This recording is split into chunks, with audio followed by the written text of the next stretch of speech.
Alas 8 na diri sa buntag, wala pa ko'y tulogi kan sa ako ang pag-interview. Maunang nang laban na lang kog diretso. Gisiparit din ako ng mga puti. Padulong din mi sa iya ang papa, kay managkot mi. Hinuban na lang pug ko, kay si Karina minhilak man, murag hinayaw nila. Wala magud mi ka panagkot atong Bernes Santo, mao na ang karon na lang mi moadto. Busy magud kayo atong panahona, daghan silang bisita. Mao nang karong panahona pa sila moadto umudagkot sa ilang papa. Nalingaw si Karina, kay ganahan magud kay ni siya mosakay-sakay og truck ug mulantaw sa view sa gawas. Mao din ni ang dalan padulong sa kahitasan, bitaw oy joke ra, mo ni ang dalan or karsada padulong sa minteryo nila dinhi. Kuyaw nilang minteryo dinhi, kay dool og hotel. Di manggod po ni sila motuog na ay mga multo-multo. Minhunong din mi diri sa nay na maligyaw og bulak, kahimpalit ni akong bana para igasa sa iyang papa. Naabot na din mi diri sa minteryo, akong bana nagibot-ibot og sagbot. Then pakiton ta mo dinhi sa view sa ilang minteryo, hawan kayo, di gyud mo kakita og mga basura sa kilid-kilid. Murag bawal manggod nila diri, murag multahan ka og makita ka nila nga maglabay og basura. Kani ilang minteryo dinhi,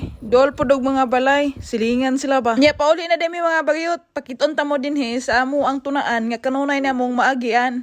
Bitaw oy, park ni siya. Mao ni akong lagan sa una sa buros pa ko ni Karina. Diri ko sa una mag-exercise kay wala kayo ay tawo. Karon kaning park ka open ni siya, pero og winter gani closed ning park ka. Human na magpanagot sa minteryo, muhapit mi diri sa simbahan. Kay aron ko no mga wala ng espiritu ngayon sulod sa mo ang mga dughan. Bitaw oy joke ra, managot mi diri sa simbahan og hapit. Ato lang ni abrihan ning purtahan diri nila nga perteng bugata ni siya abrihan ambot og ngano ning perte man kay ning gahi abrihan nilang purtahan. Gamay ra daig tawo karon diri sa simbahan mga bayo. Kay adlaw karon diri nga Sabado. Walay misa karong adlaw. Pauli nang tami mga bayot, pero akong anak minhapit din sa tindahan. Ay napot na mo diri sa balay mga bayot, gitunulan ko sa kuang ugangan og prutas. Ambot unsa ding prutasa mura magtisa parte man kaay kalata. So magkuha lang ta dinha para ato ang ipasok sa atong baba. Alas 10 sa hapon maghikay na ko og panihog to sa kuang ako ang binhi mga bayot. Andamo na nato ng tantara na pareha kalapada sa akong agtang. Dayon ato nang panitan ng ato ang putito. Kaning pututuha mura kadakas akong mata. Gagmay kay mga bayot pero lami ni siya kay laboning pagkaputituha. Dito nagbasara ko ang ugangan ganina, mao ni iyang gipamalit. Kada adlaw man sila mo kaon og putito, so kada adlaw po ni sila mo palit og putito dito sa tindahan.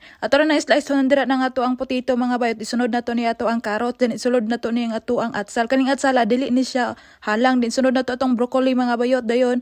Ato na ibutang din ha sa ato ang salaan man siguro ni. So hingbukal-bukal na ni din akong gipainit nga tubig. So ato na nang iluno din ha ang ato ang i-steam nga vegetable. Lisyo vegetable oy. Ay mo kay bo nganong gidungan ako nagluto ng itlog dira para tipid ta sa gas ba o di ba natakda na pugod diri sa katihik. Naluto na dining akong gistim mga bayot, so gi-transfer na ko dinhi sa kawali nga gamay kay ako siyang giluto sa butter. Human nagluto mga bayot, so ato na nang ihatag dinhi sa ato ang bahandi, ato na ning ipasa o ilawog diri sa ato ang binhi mga bayot karon mudako pura gamay na iya ang ilong. O maay pa kay ning karaw-karaw karon mga bayot usap-usap o di ba giluwa o ani ganahi sa ako ang gibuhat. Taod-taod ani karon kaning mga kalan-una sa salog na ni punta. Mao na ang salog nila diri og ang naong ni Karina parihag hamisa kay ang kinaon ni Karina, kinaon pod sa ilang salog. Bitaw ay joke ra. Ako ra ni siyang lantawon kay og din ako ni siya lantawon og magkaon. Ipanglabay lagi niya ng iyang kalanon. O lantawa o nakakabalo siya nga akong gi-videohan, lantaw na siya sa kamera. Say hi.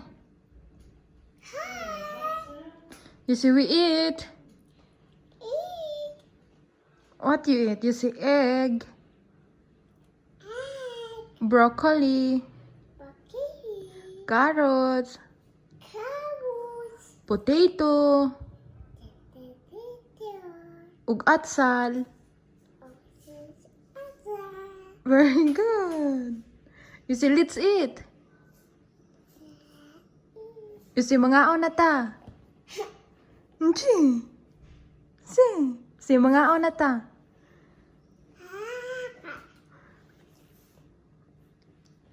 You see ba? Si mga na ta. Sila nga.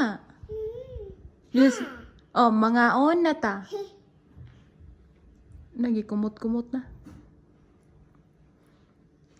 Di mo na ning ginamos. Humagka ni Karina, gitimplahan din ako na siya og gatas dira mga bayot. Ako na siyang gipahigda din na sa iyang kalyas kay gipainom na nako na siya og gatas niya. While gatutoy din na siya mga bayot, galantaw na siya salida. Di gini mahimo ning iyang mata og way kalingawan. Ako din ang gi-charge niyang sakyanan kay iyang papa miningon ganina nga manggawas kuno sila. 3 hours na din ako ni siyang gi-charge din ha. Unya pa na ako ning taod-taod ibton. Dahil hinuban ni siyang tati din sa gawas mga bayot kay naghuklas siyang tati sa nilabhan kay gibutang niya diri sa gawas mo nang hinuban na lang pud minsan akong bahandik. Igo pod nga moabot akong banaon niya manggawas sila. So manggawas ami una. Hinumdum ko sa una katong mga bata pa may ang among tuyahan tabla. Karon ang tuyahan sa ako ang binhi puthaw na. Pinalit din sa iyang tito itong isang adlaw ning tuya-tuya niya. Alauna na diri sa kadlawon mga bayot gasayaw-sayaw akong anak galantaw sa TV nga iyang paborito. Murag feel nako kaning akong anak puhon ug muda ko lopig pa siguro ko ani. Ang inahan dili kayo hindis kuhon kaning anak ka siguro nigmuda ko mulayat siguro ni og bintana puhon pero simba ko lang tawon. Ako sa din na siyang pasagdaan dira tama na siya mapulan then ako na siyang sukit-sukitin karon ug unsa iyang pangalan di ba masuko ni.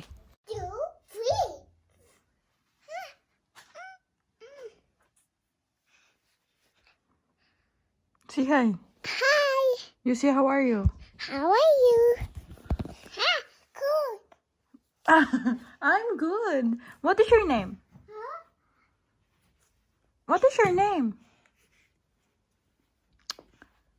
O di ba? Gididma ko, wala ko tubaga. Alas 2 na sa kadlawon mga bayot, gachins costume siya. Ug unsa iyang ganahan na nang gipang buskag, iyang ipasuot. Gipangbalhin na day po nako ng iyang mga sanina. Ako nang gibutang sa taas nga door kay aron dili niya mabuskag kada adlaw. Pero maghilak mga bayot kay gusto gid niya ang iyang buskago na. Ambot pa ning bata nga ganahan man kay siya og iyang mga sanina magkalat kanunay. Kaniyang mga sanina lantawan ninyo gikan sa kilid, taman po ni sa kilid niyang binuskag. Ugma ni sa buntag pohon 30 minutes na ko na siyang hiposo na pod mga bayot. Mo siguro ni ang kagalhan kanunay kay wa man gud siya kadula nga bata. Ug makita ko ni siya bata sa gawas iyang hikapo ng namong ug iyang ingnon og gohom. Dalagsara man gud siya makagawas na man gud siya kanunay sa balay. Mo nang ug makita siya bata ganahan siya makigdula. Lahi man gud nilang mga panimalay dinhi. Di pareha sa autowa ni gawas daghan ng bata sa krasada ng gidula. Dinhi ni gawas nimo ang makita nimo siminto kahoy, unya mga truck nga nang giparking. Makita lang kag daghang bata kung madto ka sa park. Pero ginigawas gani nimo diri sa panimalay, manghawoy na lang na imong pilok og pinangita, di gyud ka kakita. Unya mga bata po nila dinhi, gikan sa 3 years old, taman sa 10 years old ug magdula man galing sa gawas, kinahanglan pang bantayan. Sa atoa, basta ang bata kay balo na mo kareda, hala, sutoy nagdagan. Dinhi lahi gyud sila. Lahi gyud sila mga patakaran sa ilang mga anak dinhi. Kay bisag 15 anyos bibibihon pa. Di man gani kay balo mo kuha og tubig sa gripo, kinahanglan mama pa. O di ba nagyaw-yaw na pud si Celestina? No. Sa iyang tito daning sa ninaan ning iyang gisuot. Himuon naman ang tanag trapo kay di na mosuot yang tito. Unya nakita ni Karina nga gisulod og cellophane, gidali-dali niya kuha kay iyang gisuot. Pagkakita sa iyang tito nga gisuot ang sanina, perting katawa ang hisin naabot sa donggan. Kay nakainom man, perte gid niyang katawa og iyang gihalog si Karina. Dayon miningon siya og papicturan kuno kaya ipakita sa iyang amigo. Unya nakainahan lagi photographer so automatic kayo picture dito, posing dito. So hayag na ang gawas mga bayot, alas 5 na dres kadlawon, panahon na siguro nga mga tulog mi. Nag-ilis na ni akong bahandi sa iyang pagkatulog. So moro to akong wara-wara karong adlaw. Daghang salamat sa iyong paglantaw and don't forget to subscribe my YouTube channel. See you tomorrow. Bye-bye.